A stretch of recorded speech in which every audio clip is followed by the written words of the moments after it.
সব মানুষেরই কোনো না কোনো গল্প থাকে। সব গল্প এক নয়, আবার সব গল্প খবর নয়। দিনের গল্প থাকে, রাতের গল্প ভিন্ন ভিন্ন। শহরের গল্প থাকে, গল্পে গল্পে ইতিহাস। সেই ইতিহাসের চরিত্র থাকে, স্থান থাকে, সময় থাকে। সেই ইতিহাসের এক এক চরিত্রের আবার এক এক রকম ভূমিকা। এত সব কথা তবে তাবাসের এবারের পর্বের গল্পেরও ভূমিকা। এই পর্বে রাজধানী ঢাকার রাতের বেলা ঘটে যাওয়া বিচিত্র সব ঘটনা বলে আপনাদের সামনে তুলে ধরা হবে।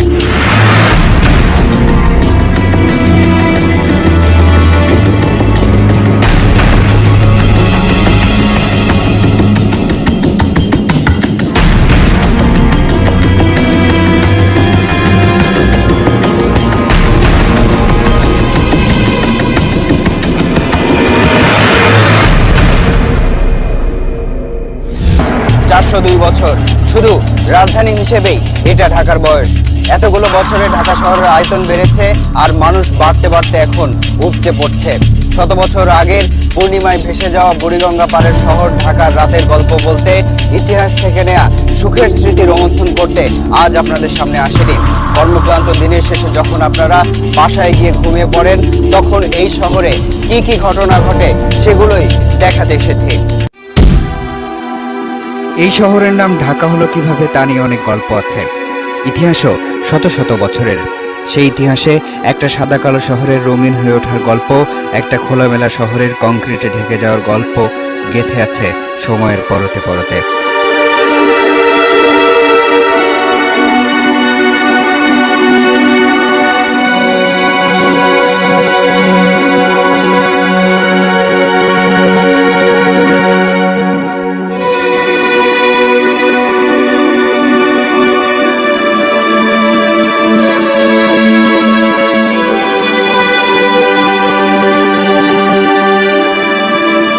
রং বদলাতে বদলাতে এই শহরের বাস্তব চিত্র এখন এমন।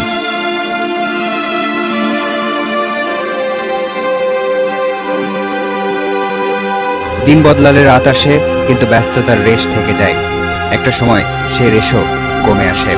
নিঃসঙ্গ হতে থাকে মানুষে মানুষে, আর কংক্রিটে কংক্রিটে ঢাকা এই শহর। তারপর এই শহরের গল্প অন্যরকম। দিনের বেলা যে রাস্তা মানুষে মানুষে গিজগিজ করে, রাতে তা হয়ে ওঠে ভয়ঙ্কর। একটি বেসরকারি উন্নয়ন সংস্থার তথ্য অনুযায়ী ঢাকা শহরে ভাসমান মানুষের সংখ্যা প্রায় অর্ধ কোটি, অর্থাৎ রাজধানীর মোট জনসংখ্যার 3 ভাগের 1 ভাগই ভাসমান। রাজধানীতে আইন শৃঙ্খলা রক্ষা করতে ঢাকা মেট্রোপলিটন পুলিশের 22,327 জন পুলিশ কাজ করছে। রাজধানীর জনসংখ্যা 1.5 কোটি ধরলে প্রতি 712 জনকে পাহারা দিচ্ছে মাত্র একজন পুলিশ। এই শহরে 1 কোটিরও অধিক মানুষ যখন রাতের বেলা ঘুমোতে যায়, তখন অনেক মানুষ তাদের কর্মব্যস্ততা শুরু করে। সেই কর্ম সবার একরকম নয়। কারো কারো মূল কর্ম অপরাধ। ছিটকে চোর থেকে শুরু করে পেশাদার খুনিরা পর্যন্ত তৎপর হয়ে ওঠে তখন। বিপুল সংখ্যক জনসংখ্যাকে মাত্র 25,000 লোক দিয়ে সামলানো অবশ্যই কঠিন একটা বিষয় এবং অনেক চ্যালেঞ্জিং একটা বিষয়। যে চ্যালেঞ্জ নেওয়ার জন্য অবশ্য ঢাকা মেট্রোপলিটন পুলিশ বরাবরই কাজ করে থাকেন। গভীর ঘুমে আপনি যখন স্বপ্নের দেশে, তখন রাজধানীর সোডিয়াম লাইটের আলোয় কেউ হয়তো নিরাপত্তার দায়িত্বে নির্ঘুম, হয়তো কারো পা রিকশার প্যাডেলে অবিরাম চলতে থাকে, হয়তো বা কেউ পেটের তাগিদে বয়সকে হার মানিয়ে নেমে পড়ে রাস্তায়, সে শিশু হোক কিংবা বৃদ্ধ। পেটের দায়ী হোক আর পেশার খাতিরেই হোক, রাজধানী এই শহরের অনেক মানুষ আছে যারা দিনে ঘুমায় আর রাতে কাজ করে। আবার কেউ কেউ দিনে রাতে 2 বেলায় সমানভাবে কাজ করে। হামিদুল ইসলাম, বয়স 40, কুষ্টিয়া থেকে কাজের সন্ধানে এসেছেন রাজধানী ঢাকায়। একটি সিকিউরিটি কোম্পানিতে কাজ করেন, অর্থাৎ তার পেশা নাইট গার্ড। গুলশান 2 নম্বরের এই ভবন পাহারা দেয় তার সারা রাতের কাজ। মাসে আয় 7,000 টাকা। তবে তিনি একাকিত্ব কাটাতে কিংবা নির্ঘুম থাকতে একটা কৌশল বেছে নিয়েছেন, আর তা হলো বাঁশের বাঁশি বাজানো। উস্তাদের কাছে যে 1 ঘন্টা সময় দেবো, এরকম সুযোগ আমাদের নেই। এখানে নাইট ডিউটি করি, যা বাসায় যা ঘুম হয়। 55 বছর বয়সী শাহাবুদ্দিন টাঙ্গাইল থেকে ঢাকা এসেছেন এক আত্মীয়ের পরামর্শে। ছোটবেলায় একটা অসুখ হয়েছিল, সে কারণে ডান হাত দিয়ে কোনো কিছুই করতে পারেন না, কিন্তু সংসার চালাতে হবে। দুই মেয়ে এক ছেলে আর বউয়ের মুখে ভাত তুলে দিতে চায়ের একটি ফ্লাস্ক নিয়ে নেমে পড়েছেন রাস্তায়। দিন নয়, তার চা বিক্রির আসল সময় রাত। এই যে রাতে চা বিক্রি করেন, আপনার ঘুম পায় না? ঘুম পারি, কখন ঘুমান? দিনে ঘুম পারি। রাত 1:45, যাত্রাবাড়ির দয়াগঞ্জ এলাকা। লোহা ইস্পাতের ছোট যন্ত্রাংশ তৈরির একটি কারখানা। রাত দিন ব্যস্ত থাকে এখানকার শ্রমিকেরা। 14 বছর থেকে শুরু করে সব বয়সের শ্রমিক আছে এখানে। রাতে উৎপাদনের পর দিনে সরবরাহের কাজও করতে হয় তাদের। অর্থাৎ এখানকার শ্রমিকেরা ঘুমানোর সময় পায় না বললেই চলে। রাইতে যাই, সকালে দেখি মাইয়া ঘুমে থাকে, আবার সকালে আয় বলি কামে, মাইয়া ঘুমে দেখি মাইয়া বাপ করে না, মাইয়া আমি মা কইতে পারি না, ঠিক আছে?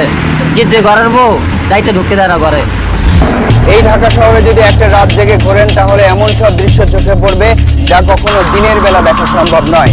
সেসব দৃশ্য তুলে আনতে রাতের ঢাকায় অলিগলি থেকে শুরু করে রাজপথ পর্যন্ত নির্ঘুম চোখ পেতে রেখেছিল তালাশ টিম। একটি বেসরকারি উন্নয়ন সংস্থা বলছে বর্তমানে ঢাকা শহরে প্রায় 30,000 মানুষ ফুটপাতে, বাস টার্মিনালে, রেল স্টেশনে, পার্কে ঘুমায়।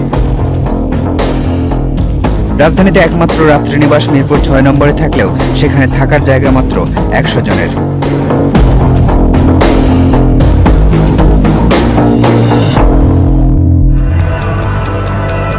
এবার দেখা যাক যারা রাত জেগে পুরো শহর পাহারা দেয় তাদের কি অবস্থা।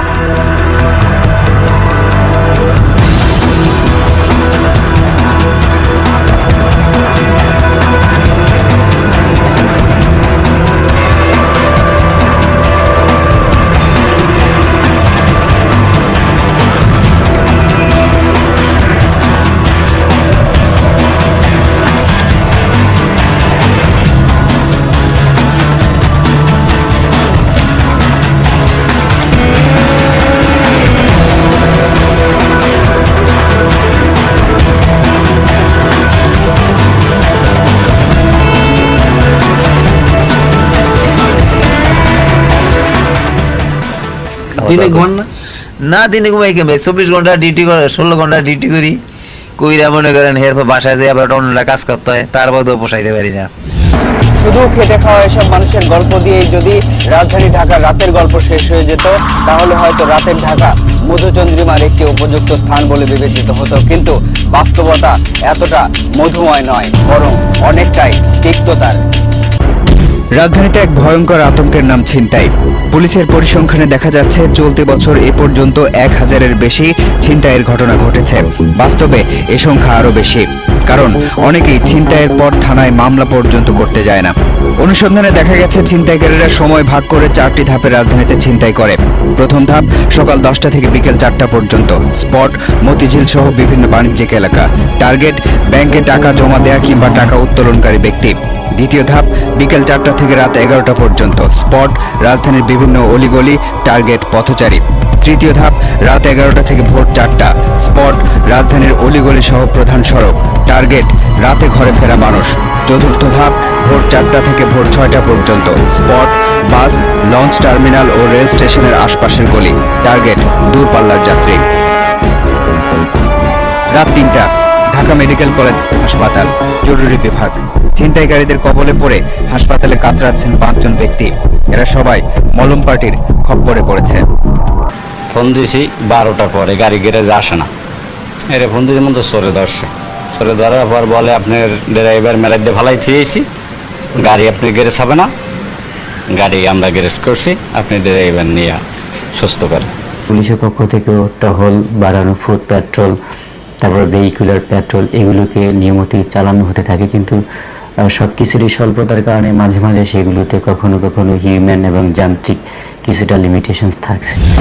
রাতের বেলা যাদের বাইরে কাজ থাকে তারাও হয়তো ছিনতাই আতঙ্কে মূল সড়ক থেকে অলিগলিতে ঢুকতে ভয় পান। আর এতে করে অন্ধকারের ভিন্ন একটা জগৎ তৈরি হয় সেসব জায়গায়। ফুট ওভারব্রিজ ঠিক জায়গায় তৈরি হয়নি বলে মানুষ সেগুলো ব্যবহার করে না। পার্ক কমে যাচ্ছে অথবা পার্কে ঢোকার পরিবেশ নেই। এসব খবর আপনারা দেখেছেন অথবা নিজের অভিজ্ঞতা আছে। কিন্তু রাতের বেলা সেসব জায়গায় কোন জগৎ তৈরি হয় এবার আমরা তা দেখব। রাজধানী পার্কগুলো দিনে যাই থাকুক, রাতে ভয়ঙ্কর। রাত 2টা সোহরাওয়ার্দী উদ্যান। রাত 3টা, রমনা পার্ক।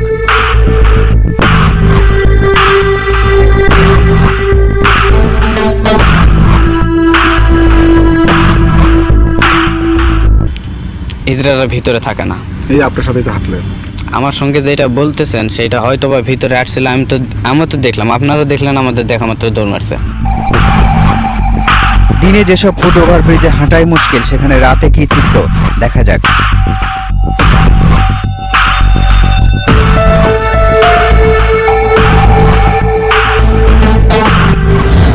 সব গল্পই শেষ পর্যন্ত একটা পরিণতির দিকে যায়।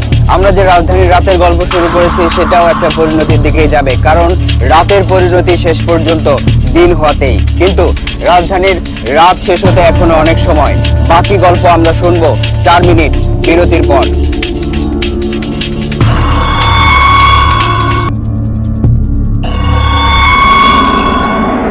যারা দিনের কাজ শেষ করে বাসায় ফিরে খেয়ে দিয়ে ঘুমিয়ে পড়েন, তাদেরকে এই নিকষ কালো রাতে আরো একবার স্বাগত জানাচ্ছি রাতের গল্প শোনাবো বলে। না, যারা শুধুই রাতের রূপ দেখার জন্য ঘরের বাহির হন, তারা আমাদের বাস্তব গল্পের চরিত্র নন। আমাদের গল্পের চরিত্রগুলো পেটের তাগিদে অন্ধকার রাতে রাস্তায় নেমে পড়ে। রাত 1টা, পরিবার। মনে করেন বাসা বাড়িতে কাজ করতাম এক বাসায়, তারপরে সাহেবে মনে করেন 3-4 মাসের বাচ্চা ছিল, বিচার কার্তিকা দিমু, পরে আয়া পড়লাম বাসার থেকে রাস্তায়। এই জীবনটা ভাই কুত্তার জীবনের থেকেও ভাই অদম। 2-1 সময় কষ্টের মনে উঠলে মন চায় দৌড়া গাড়ির তলে বইরা যাই। অভিজাত এলাকা, রাত 12টা, বাড়ি ভাড়া জে ব্লক।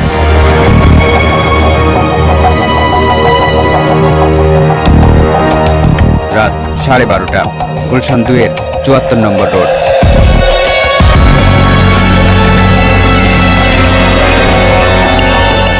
রাত 3টা, জাতীয় প্রেস ক্লাব।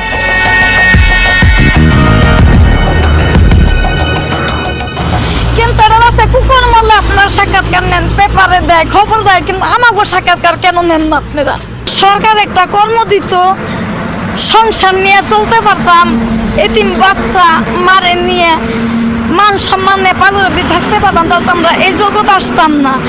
এই যে পুলিশ আমাকে যে মারগুলা মারে, একটা চুলের এইভাবে মারে না, বুঝছেন?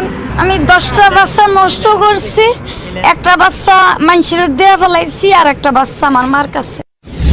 জীবন এখানে এমনই, আমরা কেউ বিশ্রাম নেওয়ার জন্য রাতকে বেছে নেই, কাউকে আবার উপার্জন করতে হয় পেট বাঁচাতে, তাই অপেক্ষায় থাকতে হয় রাতের। কেউ বা চুরি ডাকাতি ছিনতাইয়ের জন্য ঘর থেকে বের হয়, আবার কেউ ঘরের বাহির হয়ে জীবন নিয়ে ফিরতে পারে না। 9 অক্টোবর রাত 12টা, পুরান ঢাকার ওয়ারি। এই সড়কের মাটির নিচে মূল গ্যাস লাইন থেকে মাঝে মধ্যেই গ্যাস চুরি হয়। পাশেই এসএস এন্টারপ্রাইজ সিএনজি স্টেশন। এই প্রতিষ্ঠানের প্রয়োজনীয় কাগজপত্র নেই। রাতের আধারে মাটির নিচ থেকে গ্যাস চুরির অভিযোগ ওঠে এই প্রতিষ্ঠানের বিরুদ্ধে। বাধা দেয় এলাকাবাসী। এখানে গর্ত করছে 8-10 জন মিলে ছিল, আর ওইদিকে ছিল 8-10 জন। তখন আমি তাদেরকে বললাম যে ভাই আপনার গর্ত করতেছেন কেন? সে বললো যে আমাদেরকে পারমিশন দেওয়া হয়েছে। কে দিছে? ঢাকা গ্যাস কোম্পানি দিছে। তা আমি বললাম ঢাকা গ্যাস কোম্পানি দিলে আপনাদের পারমিশনের কাগজটা কোথায়? আমাদেরকে পেপার দেখেন। সে পেপার দেখাতে মানে বলে দাঁড়ান আমি ইঞ্জিনিয়ার নিয়ে আসতেছি। সেই ইঞ্জিনিয়ার আনতে গেছে, ইঞ্জিনিয়ার আসে নাই। 9 অক্টোবর রাত 2টা, পল্লবী থানা। 380 বোতল চোলাই মৎস্য আটক হলো কয়েকজন। আমার দোকান থেকে ডাইকে নিয়ে গাড়িতে উঠাইয়া অনেক দূর যাইয়া এখান থেকে কোন আমার 3 বস্তা মাল লইছে, আইন আমার থানায় দিয়ে যাচ্ছে। না, আমাদের কাছে নিরপরাধ লোক ধরা পড়ে এরকম কোনো তথ্য আমাদের কাছে নাই। 11 অক্টোবর রাত 12টা, ঢাকা মেডিকেল কলেজ হাসপাতালের মর্গ। খুন, বন্ধুর ছুরিকাঘাতে মারা গেল পান দোকানদার সাত্তার মিয়া। রাতের ঘটনা রাতেই জানতে চাই তালাশ টিম, তাই পল্লবী থানার প্যারিস রোডে। রিপনের স্ত্রীর সাথে প্রেমের সম্পর্ক গড়ে উঠেছিল সাত্তারের। এক পর্যায়ে রিপনকে ছেড়ে সাত্তারের সাথে ঘর করার স্বপ্ন দেখা শুরু করে রিপনের স্ত্রী। তাই রিপন খুন করলো সাত্তারকে। বুঝাস না, কষ্ট সকালে আইব, সুস্থ আছে এখন, কান্নাকাটি করেন না। সকালে আইব না। আমি 20 টাকা দিয়ে একটা চা হয়ে গেছি, চা হতে কিনে একটা পার দিচ্ছি। কখনো দুর্ঘটনায়, কখনো ছুরিকাঘাতে, কখনো বা বন্দুকের গুলিতে অস্বাভাবিক মৃত্যু হয় মানুষের। আরো অনেকভাবে অপরাধজনক মৃত্যুর দিকে এগিয়ে যায় মানুষ। সারা রাত জুড়ে এই বিচিত্র ঘটনার শহরে চলে সেসবেরই দৃশ্যায়ন। পার্থক্য শুধু স্থান, সময় আর চরিত্রে। 9 অক্টোবর কারওয়ান বাজার। হাত নেই তাতে কি, মাদক সেবনের কেরামতি জানা আছে এই যুবকের।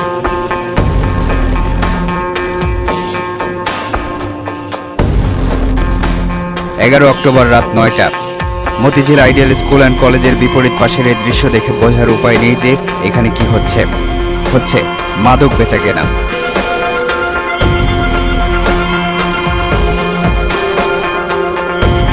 রাত 10টা, কমলাপুর রেলওয়ে স্টেশন। সন্ধ্যা নেমে এলেই প্ল্যাটফর্মের ছাউনির উপর এভাবেই চলে মাদক সেবন।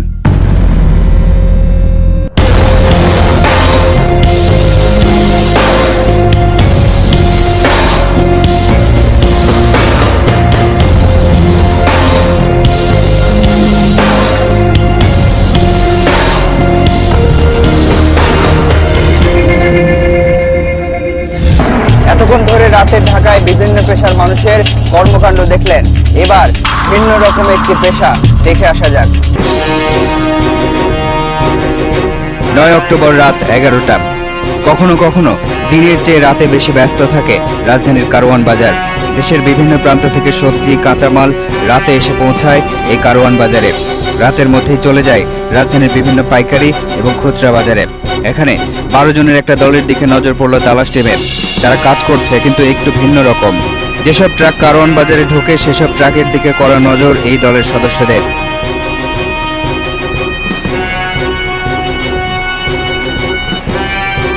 ফার্মগেট থেকে কারওয়ান বাজার, এতটুকু রাস্তাতেই এই দল ট্রাক থেকে পণ্য চুরি করতে তাদের দক্ষতা দেখিয়ে ফেলে। এসব চোরাই জিনিসপত্র ওরা বিক্রি করে কম দামে। এদেরও সর্দার আছে। কত টাকা দিয়ে কিনছিলাম? 80 টাকা। এগুলো বেচা ভাত মাত খাই। কত টাকা পাবো? কত টাকা? ডেল দিন 100-200 টাকা। পুরা কারওয়ান বাজারে মিলে কতজন থাকতে পারে? কতজন? 100-200 জন।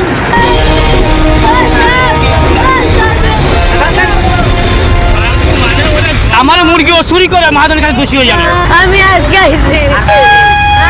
আর করবি? রাজা রাজা স্যার আমার মাফ করে দেন।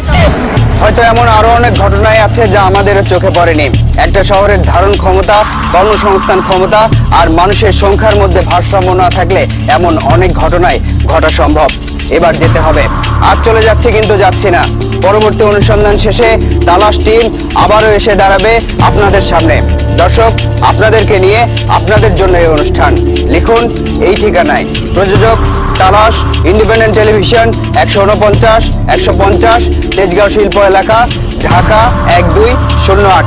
ইমেইল করতে পারেন talash@independent24.tv এই ঠিকানায়। আপনার অনুসন্ধানী মনের দরজা জানালা খোলা রাখুন। কিছু বেরিয়ে এলে আমাদেরকে জানান। তালাশ টিম থাকবে আপনার সাথে।